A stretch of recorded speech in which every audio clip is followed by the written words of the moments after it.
Michael Saylor was on CNBC recently and they asked him what is going on with Bitcoin. And if he's wrong, he's going to lose a lot of money. Michael had a great point in that he said, well, there's only two things that you could think as the anti-argument against Bitcoin. You could either believe that it's not real, or you could believe that it's actually going to get banned by the US government. And naturally, he broke down that argument and he stated that both of those sides of the argument, they're wrong. If Bitcoin's not going to zero, it's going to a million. Here's exactly what Michael had to say on CNBC. You've made a significant bet on Bitcoin. So if all of this maturity occurs and if you see all of this flush cash getting wiped out of the system, this, in a sense, leveraged money, could that then be that you see Bitcoin coming down considerably and then you stand to lose quite significantly? We don't see it that way. We actually see it the opposite, which is the big question forever has been, is this real? And if it's real, is it going to be banned? The deniers said this wasn't real, and of course, they're being discredited as the administration and Congress and regulators embrace Bitcoin.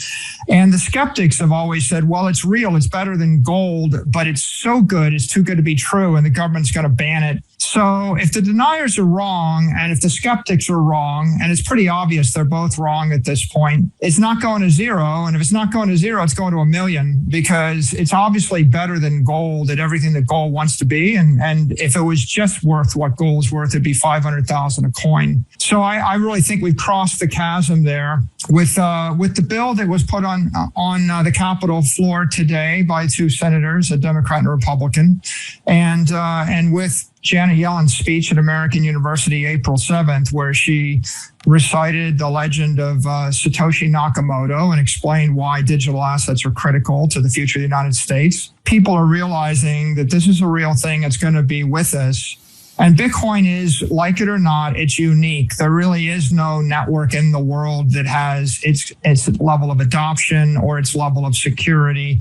And if I put $500 billion on the table and gave it to you and said, create another one, you couldn't create another Bitcoin for $500 billion right now. So I'm very bullish about where we're headed from here. Now, that's a great articulation of what exactly Michael's views are. And of course, he's not just talking. He's taken billions and billions of dollars. He's invested it into Bitcoin. It sits on his personal balance sheet and also at his public company. If Bitcoin's not going to zero, it's going to a million. But not because that's just some price hopium, but because instead, it's the hardest soundest money the world's ever seen. And naturally, it does everything that gold does, just better. And so seeing somebody like Michael Saylor go on national television, talk to Wall Street, public companies, and the average investor, and explain exactly why both the skeptics and the haters are wrong, is exactly what Bitcoin was built to do. Hey you, did you like this video? Great, we make 5 of them a day and post them here on this channel. Make sure you're subscribed, like the video, and see you next time.